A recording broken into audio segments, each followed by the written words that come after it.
Welcome to the Universal Broadcasting Network's Hit Afternoon Show, bringing you the latest in music news, artist interviews, and more, with your hosts, Lauren Dair and Sean Lusk. This is the Music Project.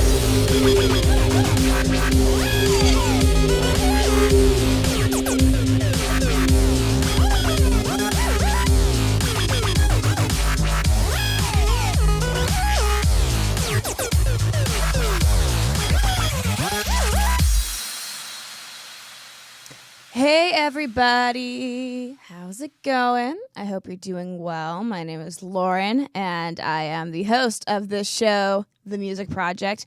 Hope you all are having a fantastic Sunday. I am so looking forward to Thanksgiving. I can't even begin to talk about it, but I am. I love Thanksgiving so much and I feel like it gets underappreciated because it's right in between Halloween and Christmas. So everyone's getting over Halloween and they go straight to Christmas. And I love Christmas as well. I think it's a great holiday, but I do think we need to give some appreciation to Thanksgiving because there are not many holidays where you get to stay home and eat enormous amounts of food and stay in your pajamas all day long, and any holiday that involves that is a good one in my book.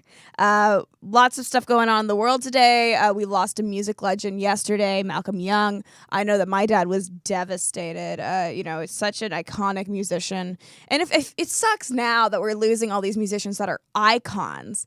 I mean, obviously, losing any musician, losing any person is devastating, but it's so interesting seeing that, over the last 2 years, we've lost so many iconic musicians, people who changed the game in music, people who really made their mark, and it's heartbreaking, and so it's really sad. And so I know that my dad was really upset about that one because that's something he grew up listening to his entire life. And now we have David Cassidy who's in the hospital, and there's just all these people and all these actors and all these musicians that are just falling. They're just not anymore, and it makes me very upset.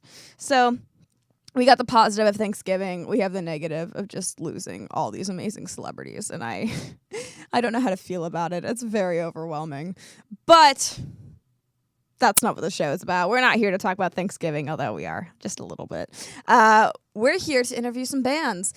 So once again, if you don't follow us on social media, make sure to follow us on Twitter at Music Project UBN. You can also like us on Facebook, Instagram, The Music Project. You can get all of our social media stuff there. You can always submit bands or questions to the bands that are coming on. There's tons of fun stuff that you can do when you follow us. So go ahead and do that.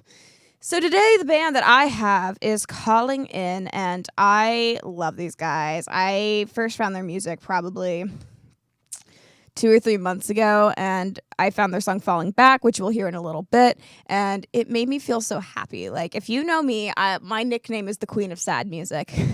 I love listening to sad music and music that makes you want to cry and feel depressed. But for whatever reason, I listened to these guys. I was like, wow, I feel so happy. I feel like I could just dance. And it's my car music. When I'm in the car, I try to listen to positive music so I'm not bawling every time I drive. And then, when I discovered more music from there, and I was all about it. So it's you know what? I need to get these guys on the show. This is going to happen. So calling into the show today, we have Vacation Manor. How you guys doing? Doing great. How are you doing, Lauren? I am doing swell. Thank you very much. So you guys are where are you guys calling in from? Calling in from our house in Nashville. Jealous. Nashville's my second home. I love that place to death. Yeah, it's been great. We've been here since June. We moved from Virginia. Oh, very cool. And so, how's the difference moving from a town? I mean, I don't assume Virginia has a huge music scene compared to Nashville. What has that change been like for you guys? Sure. I mean, it's overwhelming in a lot of ways, in a lot of really good ways. Mm-hmm. We had our little music scene back in Virginia. It was just kind of made up of a lot of our close friends, but it's crazy coming here. Yeah. And it's such a challenge in such a good way. Really helps you grow just to be around. I mean, you've got everything here, and there's people every night of the week playing 500 different shows. Oh, I imagine, yeah. Yeah, and so it's a really good place just to kind of put yourself in if you want to grow, and that's kind of where we felt like we were at. We needed something just to kind of push us out of our comfort zone and to take it take it seriously and kind of take it to the next level. So Nashville always just kind of like seems to be the next place on our radar. Oh yeah, for sure. So we finally just bit the bullet and did it. Yeah, and also like Nashville is so different from like New York or Los Angeles or Austin. You know, like it has its own special vibe there, especially if you're wanting to like take that next step, but also, you know, not go to a big, huge city like New York or LA, because it has its own environment, it has its own personality, and so many cool things happening in Nashville right now. Yeah, totally. So we are here on the phone. We are talking to Cole and Dane and Nathan. So just to kind of start, let's go back to the beginning when it all started. And this is kind of a question individually for you guys. Talking about how you personally got started in music. You know, was it something that your family did? Did you get into it through school? And when did you decide to make it part of your career and, you know, turning it into Vacation Manor? Yeah, for sure. Well, I guess we can kind of all tell our individual stories. I'm Nathan. I sing and play guitar. And let's see, I was just always really drawn to music. I remember I was always banging on the drums after church growing up. And then probably at 10 or 11, I got my first drum kit. And then shortly after, I got my first guitar.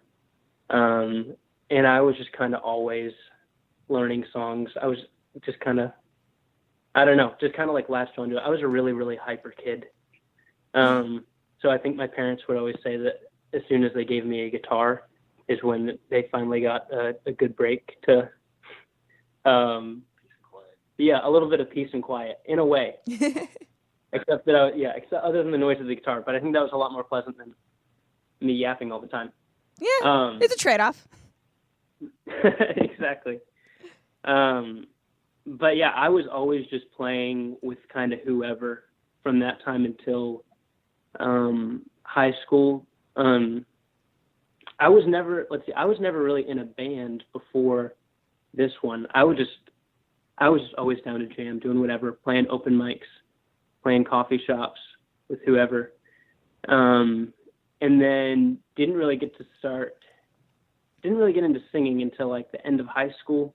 And then I didn't really get into songwriting until like 3.5 years ago, probably. So it all just kind of like built up gradually. But I feel like for me, it's always, I don't know, it's just always kind of been second nature for me. Just kind of like feels like kind of part of who I am. Yeah, like there's something that just feels right about it that, you know, when you're doing it, it makes sense, for lack of better words. Yeah, exactly. Yeah, it feels like such a part of my life right now that I just, I don't know, it's just kind of a part of every day. So I don't really know how to think without that. Yeah, for sure. Mm-hmm. But all these other guys have got their own stories too. Yeah, we want to hear your stories too. Yeah, so I'm Cole. I play drums.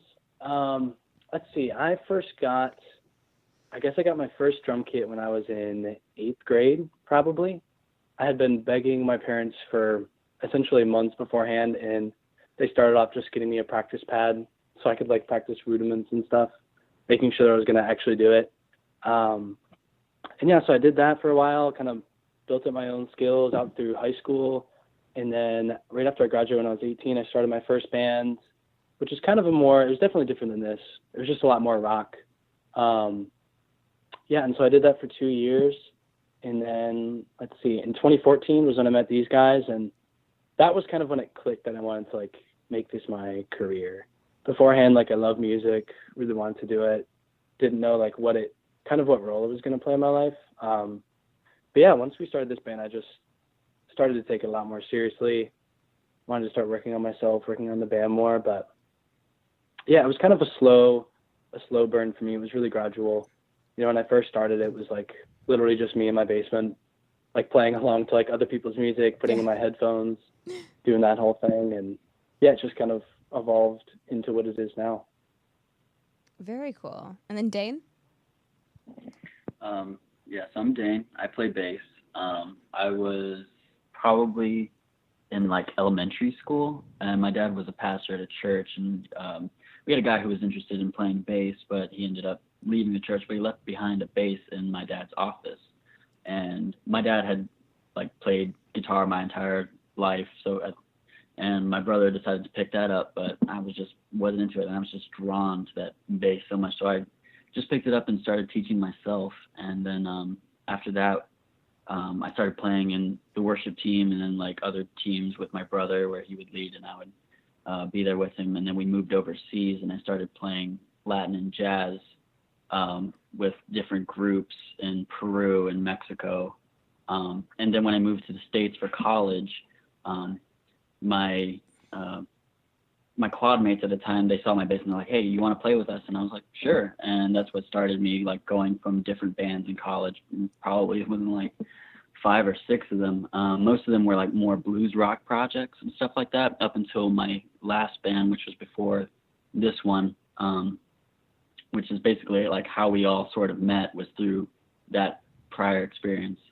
But yeah, that's basically my journey of like how I got up to here. Back in 2014 we met, and I'm still playing bass. That's awesome. So you said that you met through a previous band, or how did you guys all come together to start Vacation Manor?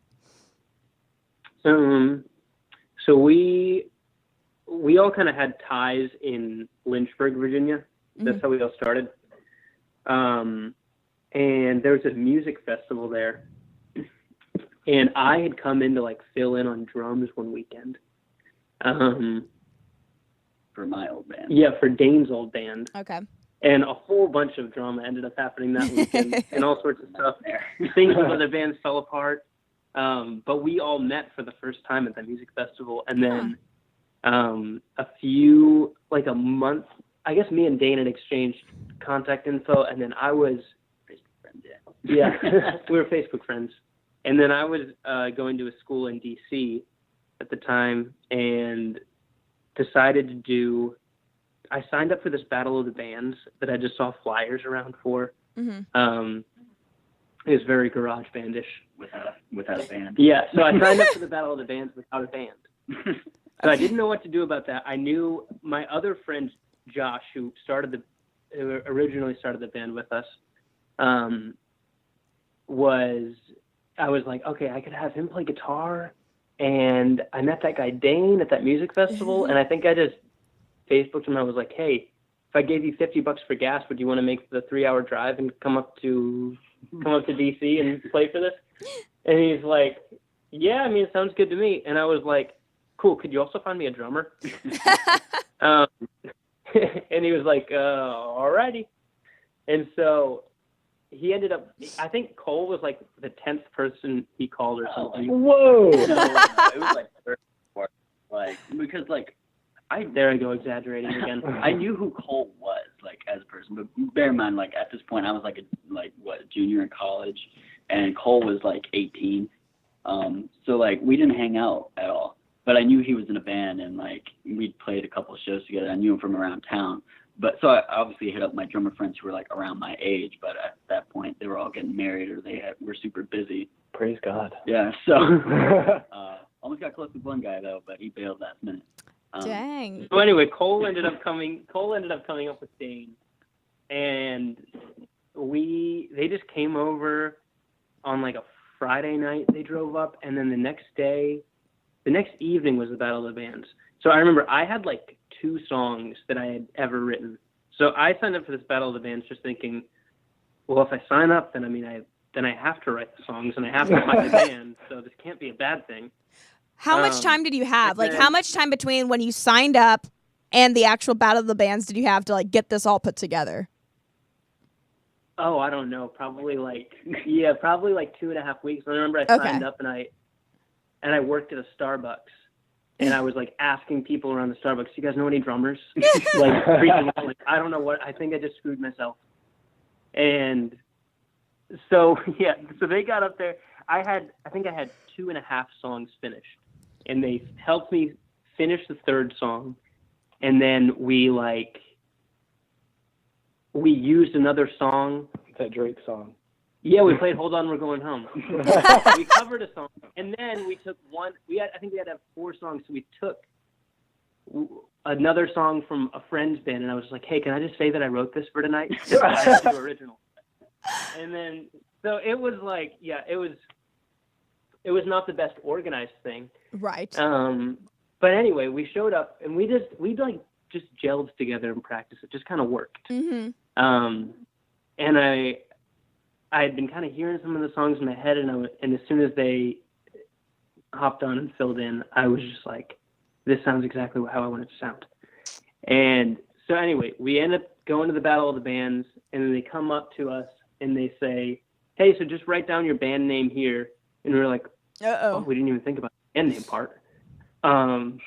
So Dane in like 2 seconds came up with the name Native Spirit that we ended up going under for like the first year of us being a band.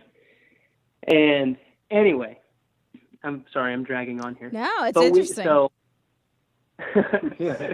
So we ended up playing our little set, had a ton of fun, and then we ended up winning the Battle of the Bands. Oh, dang. Look at you guys go. And, the funny thing about that is, like, they probably didn't even know that you made this band happen within, like, 2 weeks. Well, some of these other bands have been playing together for years, and, like, been trying so hard. And you're like, oh, yeah, we've never played a show before. This is, like, our first time ever working together. Yeah, exactly. And, yeah, for no good reason should we have won, except I guess we just really... I don't know. We just chilled together. Except your songs are really freaking good. Well, thank you. I'm glad you think so. They were, yeah. These were. I don't think those are any of the songs that you know as Vacation Manor now. But, but if it's any comparison, like assuming you guys wrote it and your other songs are good, so I'm assuming these songs are also pretty good. Yeah, they weren't terrible. They were definitely like first attempts at songs, but they were pretty good, and I'll give us that. But yeah, we got recording time. Yeah, we got recording time from that, and then after the show, we were just walking around DC, and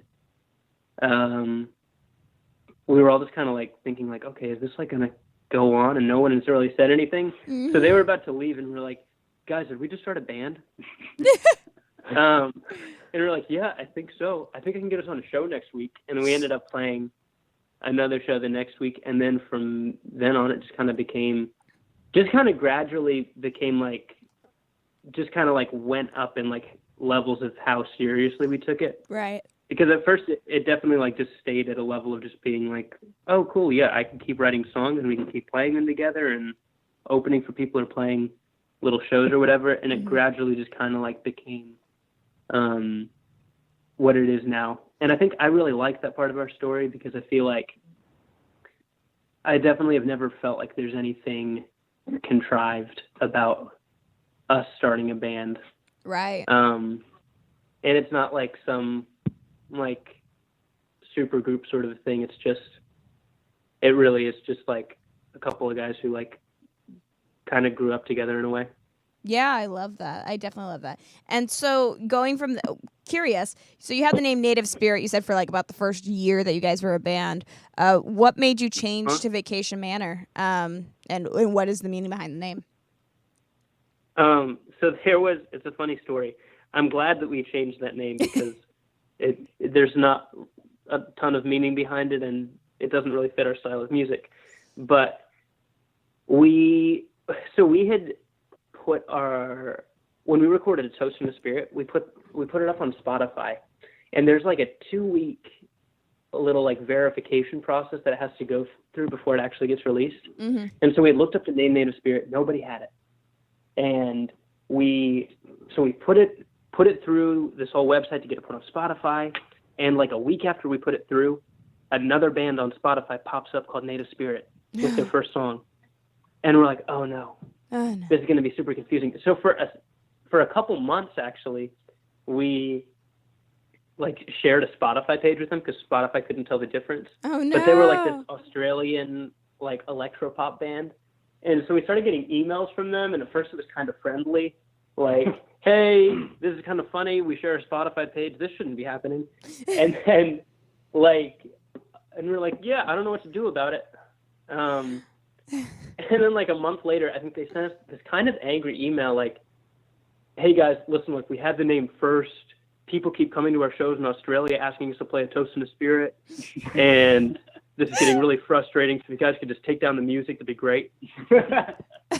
And you're like, how do we know that you had it first? Like, that's a whole copyright issue on its own. But it's like, why do we have to give up the name? Like, why don't you guys give up the name?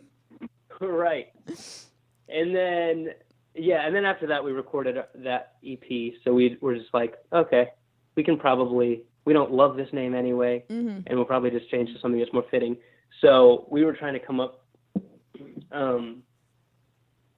with a new band name, and I was kind of thinking, like, I want something that kind of tells our story. Right. And so for the first year that we were a band, and when we wrote most of our current songs, I was still living in up near DC, and the other guys were like 3 hours south in Virginia. And so we would all meet up some weekends. I would just take off work and go down there, and we met up in a friend's house, and they just let us use their basement to write songs. So the house didn't belong to any of us, so we were just kind of like, this is like the vacation manor. This just makes sense. I like it. Interesting. Yeah, exactly. So I feel like there's a little bit of our story in that, and the whole vacation thing. Everybody always says something about our music feeling like the beach or something. So we're like, vacation, boom, aesthetically it fits. It does. Storyline's there. It does for sure. And so we were happy with that name. And we felt like, it kind of expressed ourselves well. Yeah, for sure. So let's go ahead and take a listen to one of your first songs. So the first song that I'm going to play is Falling Back, and the reason this one's going to go first is because this is the song that I found you guys from, and I am like 99% sure it came through Spotify Discover Weekly. It might have been through some radio I was listening to. I don't know. But I remember just hearing this song, and yeah, it has that very carefree vacation feel, which is why I love listening to it on like long car rides, because it's like on my road trip playlist. And I think it's great. And so, yeah, let's go ahead and take a listen to Falling Back by Vacation Manor.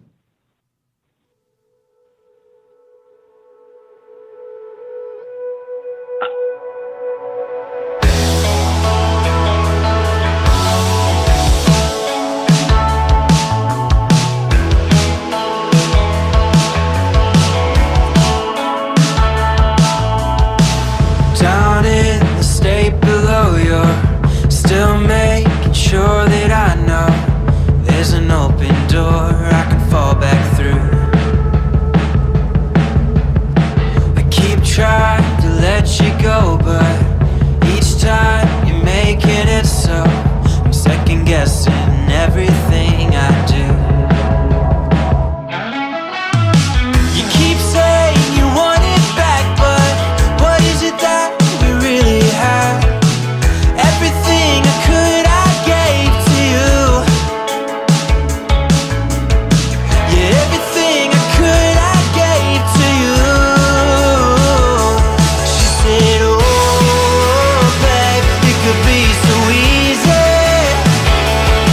but the wrong fall down would break my heart. Hey, oh, darling, if you're feeling crazy, well, they come right in and tear me apart. You're gonna tear me apart.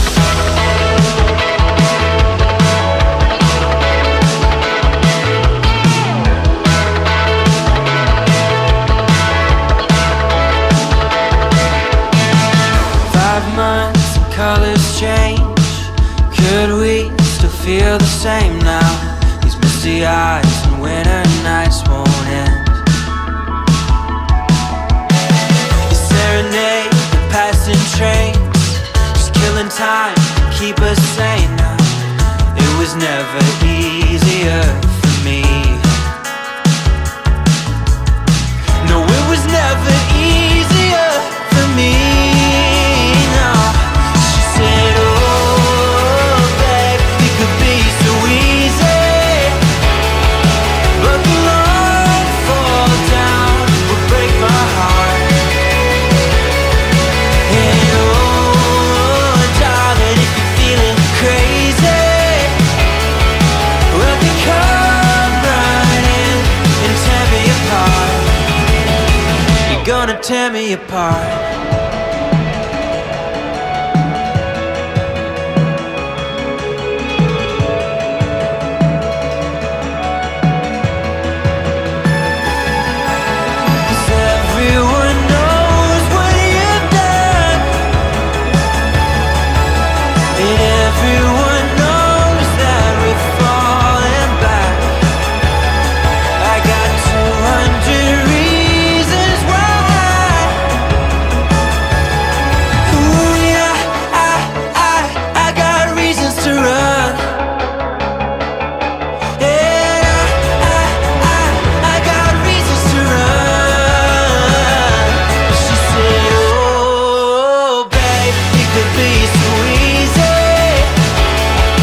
but to long fall down will break my heart.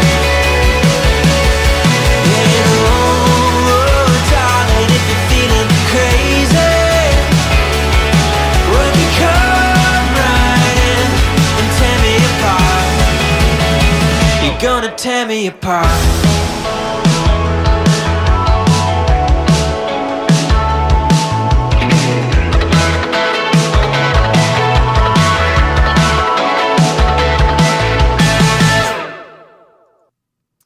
Awesome. We are back here on the Music Project talking to Vacation Manor.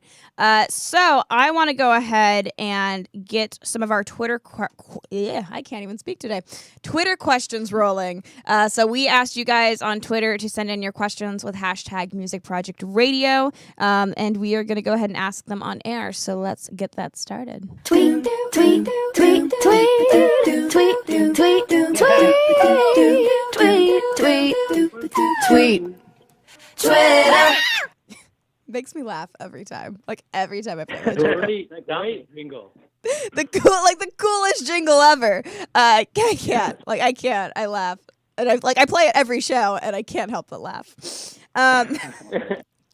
So, Vacation Manor fans, we asked you to send in your questions, and we got some questions. So, the first one that we have is from @SeanCallum-Louis, and it says, when are you guys coming to Chicago? I'd love to see you. Who? You know what? We don't have a Chicago date scheduled right now, but we've been talking about Chicago specifically. Ooh. And I'm going to say, Sean, before June of 2018, we'll be there. Mm-hmm. Ooh, I like that. You're peeking some things there. You're giving some teasers. It's in the works. Awesome. And the other question that you had is, what's your favorite thing about writing music? I think that's a hard one. There's a lot of fun things about it. My favorite thing is like Nathan will create like the melody and like the lyrics of the song, and then most of these songs, they start off completely different than how they end up sounding like on the record. It's really cool when you're songwriting, like you'll see Nathan's take on it, and then he'll bring it down to the basement or practice space or whatever, and then we all have our different influences, and then we start playing together, and then it comes out as the song. So it often takes like a complete like 180 a lot of the times to flesh out into what it ends up becoming when it's recorded. And I think that process is just my favorite part personally. That's a good one. Cole, what's your favorite part? I mean, one of my favorite parts is kind of when we get the first bass of the song down and we've got like a good structure going, and just kind of taking a step back from it and kind of like just dreaming and kind of like letting your imagination go and just kind of like, I don't know, just kind of like see where like the vision of the song is going to go. And I don't know, I kind of like day two. Like I love when you get the first bass done, and then day two when you can really kind of take it to the next level and get weird with it. Yeah. That's what I'm into, especially as a drummer.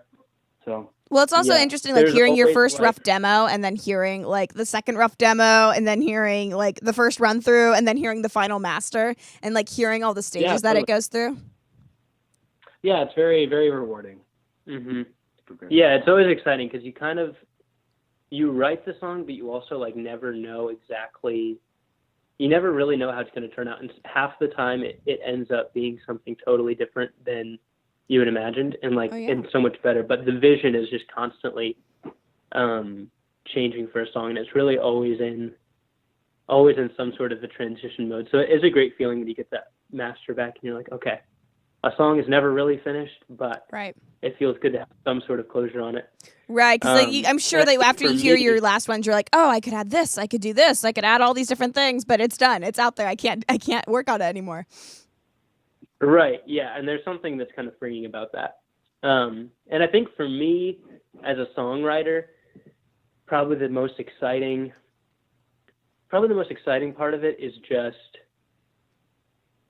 having that freedom to kind of to take a listener wherever you want to. Mm-hmm. So it's always cool for me to hear back, just kind of like whatever sort of like mood or like moment that someone likes to listen to. Like for you, you were saying you like listening to it in your car, and like I think that's awesome. And I think for us, like we've always wanted to maintain sort of a bright sound. Yeah. And still not shy away from talking about things that matter in our music or things that are personal to us. I always kind of relate it to like hiding, like how do you hide vegetables in your kids' food or something? Not that I have kids, but if I did. Right. The idea of like But getting musically, little that's kinda treats how in there. I kind of try to hide serious content in a bright melody, and I think that's always good for me because I don't want to like always just sink down into like a depressing song or something. But sometimes I want to like I don't want to pretend, but I also want to maintain a good mood, and especially when we're playing those songs like hundreds of times after they get released, it's just so helpful for us. And it's cathartic for you. It's like your emotional release. Totally, yeah. Awesome. This question is so random, and I love it. It's from It's Your Girl Erin. Erin says, "Is a hot dog a sandwich or no?" P.S. I love you guys. P.S. I love you guys a ton, and it's been a few months since I first found you, and I'm beyond obsessed. Hope to see you guys soon. But yeah, the question is a hot dog a sandwich or no? My theory has always been if it is between two of anything, it's a sandwich. It's a sandwich? I guess. Yeah. Yeah, no, well, that's Cole's answer. That's definitely not mine. I'm going to say if a hot dog in its normal form is not a sandwich. Because what would you call a corn dog then? You're kind of floating between two worlds here. Yeah. If it's like at Five Guys where they cut it in half and they're putting it on bread like that, then arguably, yes, that's a sandwich. My question to Aaron would be, is there ketchup and mustard on it? Okay. Well, like, isn't the thing about a sandwich? It has like other things. I mean, like, very rarely do you make a sandwich. It's like just bread and meat. Like, you have, other stuff in there. So yeah, I'm very conflicted right now. That tell question makes me Aaron you need uncomfortable. more context about the hot dog. Is this okay? My question is this a thing that is like a thing with your band, or is this just a totally random question? Because I'm like, no, that's a totally random question. Okay, I was like, I don't know if there's some inside joke about like hot dogs and sandwiches or something like that, but I'm very very uncomfortable by that question. Okay, and then the last one that we have is from at Lana is lame. What is your favorite song out of all the ones you've written? And also, when will you come to Virginia Beach? Let's see. I think all of us have agreed that Falling Back is probably our favorite song that we've written. Mm-hmm. But our new song, Fading, that just came out, I think any songwriter has the tendency to think that the last thing that they did is the best thing. Right. But I think we're all very proud of Falling Back. That song is just unique for us, and we feel like we kind of, I don't know. We were like, this is like where the music is kind of going. Like that was the first indication of like what future stuff was kind of going to sound like. Mm-hmm. Yeah, that was definitely the hardest song to nail in the studio too. And yeah, for me, it's between Falling Back and Fading. And then as far as Virginia Beach, I hope very soon. We are coming to DC on January 20th. So you want to make a short little drive? But we do a lot of shows in Virginia. That's where we're originally from too. So at Atlanta, I don't think it'll be very long until we're in Virginia Beach. Probably before June of this year. Awesome. More teasers out there. Awesome. That's all I got for right now for Twitter questions. But if you are listening and you want to send in something, feel free to tweet us or hashtag Music Project Radio, and I'll keep an eye out for your questions and keep them going. But let's play another song. So I want to talk about Fading. So this is your newest single, and you guys are actually getting ready to do a music video for this song as well, right? Mm-hmm. We actually already did the music video. It's just being edited and all that right now, so that should be out before Christmas. Oh, look at that. So tell me just a little bit about Fading. What's the song about, and just kind of the background behind it? Yeah. That song is just kind of it's about so many things. I tried to keep that one somewhat open-ended just because there were so many different situations that I felt like it related to. And I kind of want people to take that song however feels right for them. Right. For some people, like that is, to me, that song is just about the moment of feeling something slipping away and not knowing if you're supposed to fight for it or if all signs are just pointing towards letting go. And that's the best thing. So it's just kind of being stuck in that moment of indecision. And feeling something sort of fading away, and you just don't know if you're supposed to chase after it or just be like, I'm just going to let this one go. Awesome. And I know that sounds open-ended, but I kind of want people to relate that to Open for interpretation. Because I feel like that's such a common feeling. Yeah, for sure. Well, let's go ahead and take a listen to Fading by Vacation Manor.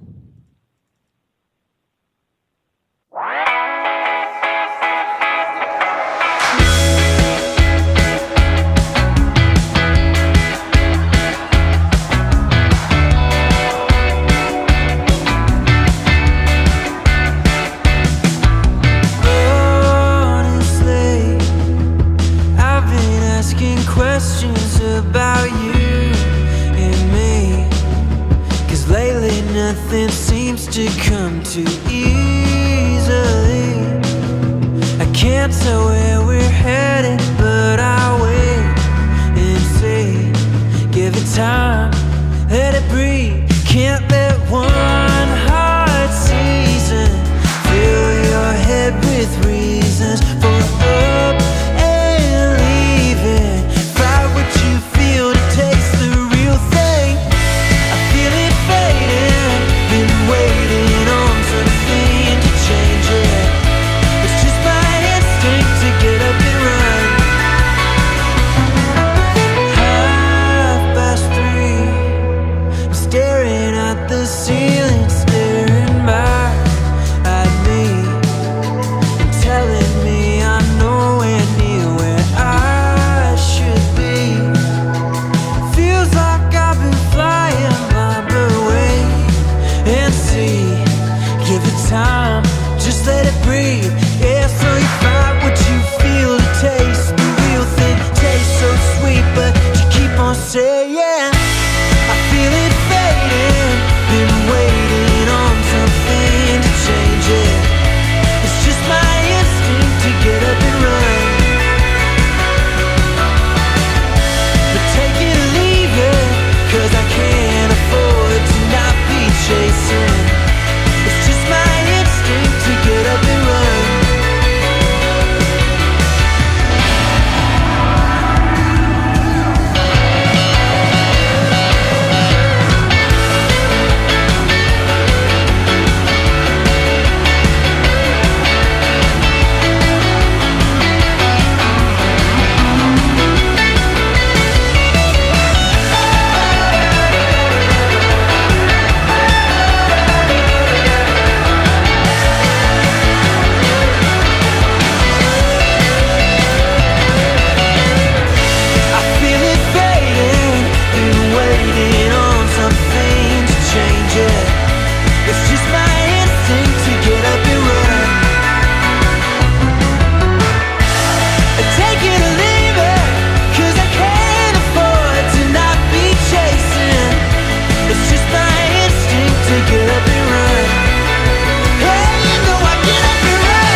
Yeah, I don't know, guys. Your music just, it delivers on the good vibes. I don't know how else to put it. Like, I just listen to your songs, like, oh, I feel happy. Like, I forget that, like, I forget all my sadness. I'm like, I just want to dance. It makes me feel so good.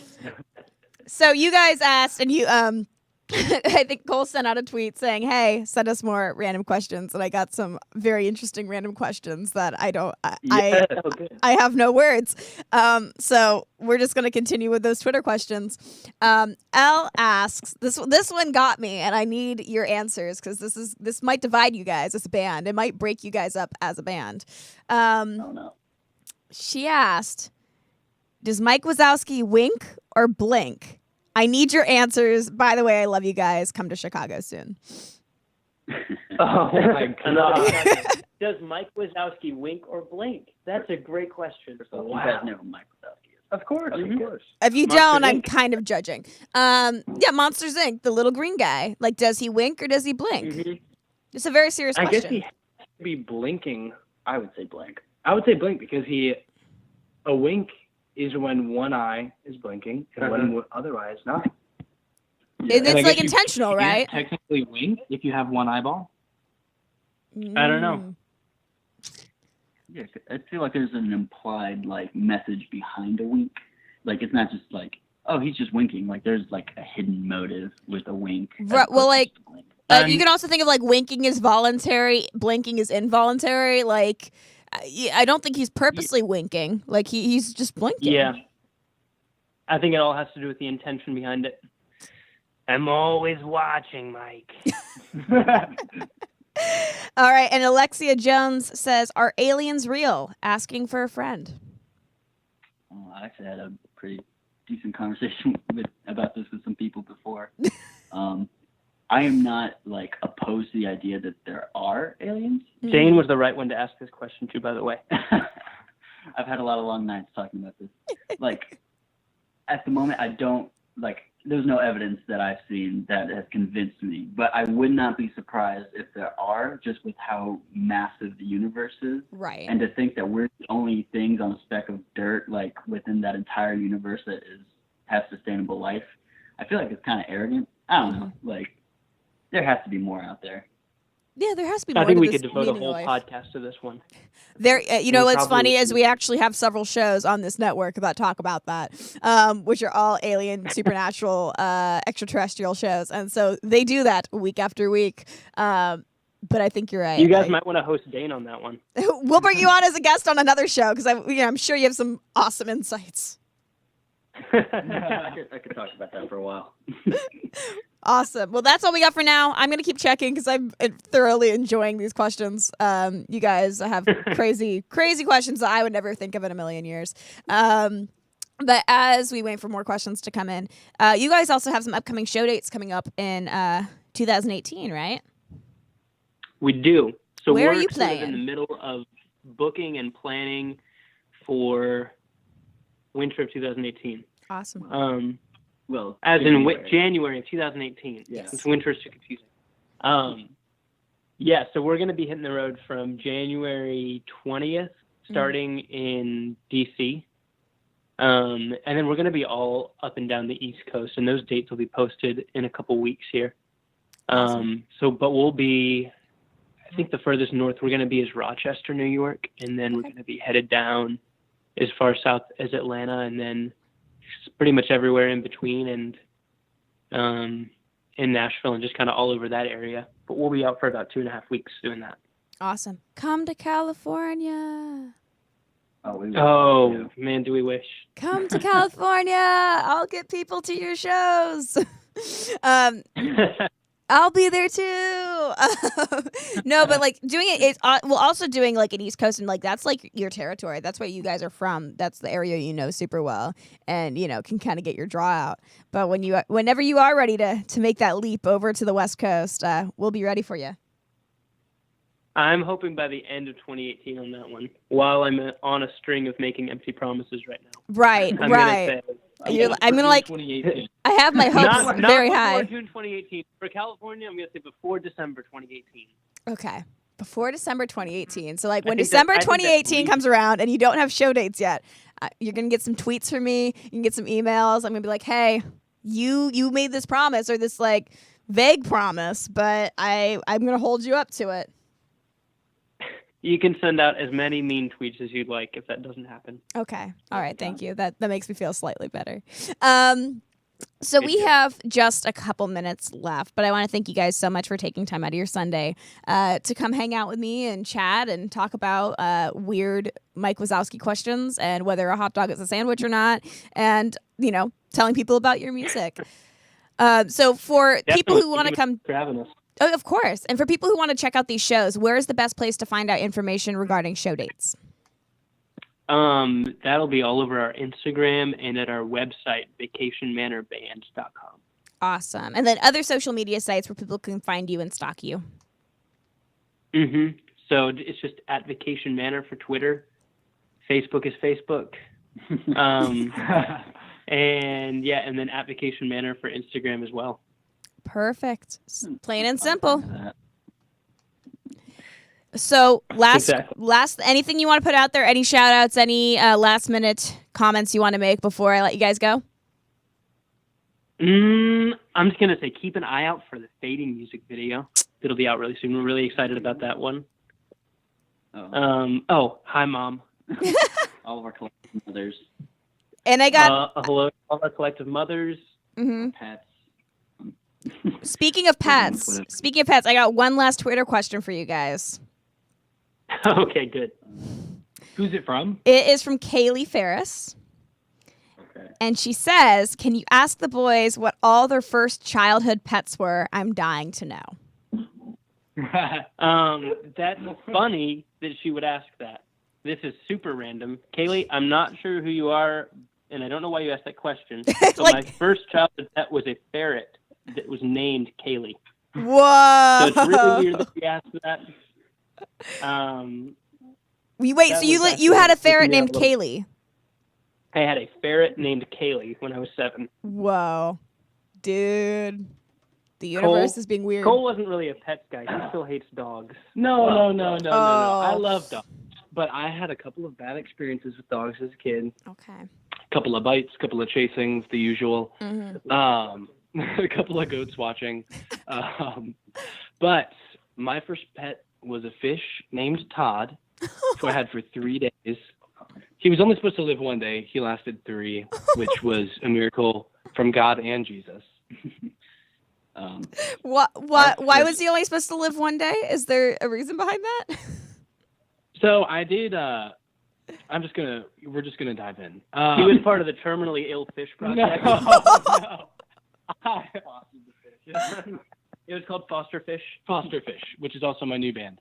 But no, so I did swim team as a kid, and for this banquet that we had, they gave all of the kids who did swim team this little fish, but they were only supposed to last for a couple of days. Mine ended up lasting the longest, and yeah, I'm not sure why. That's a great question.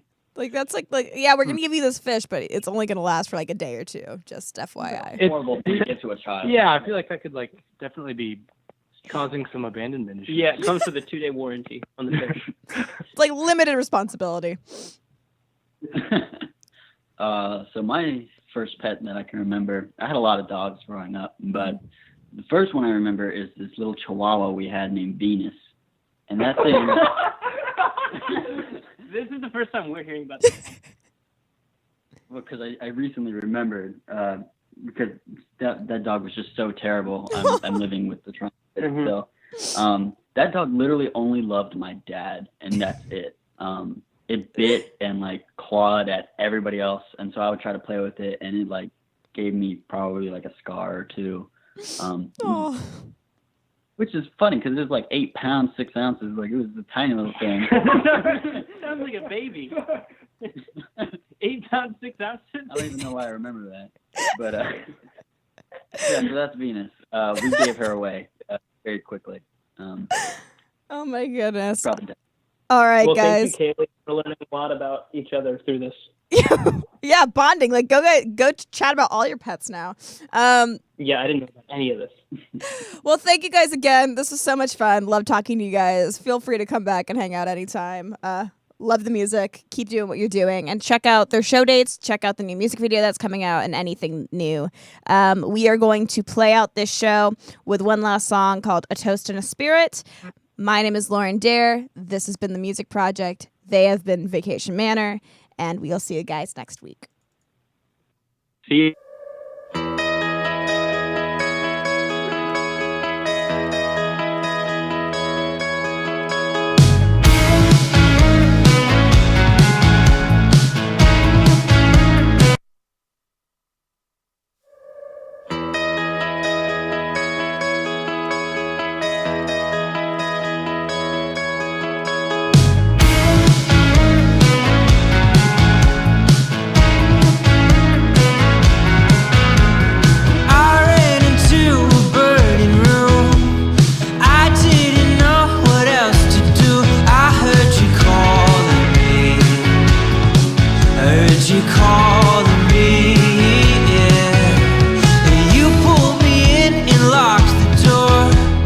third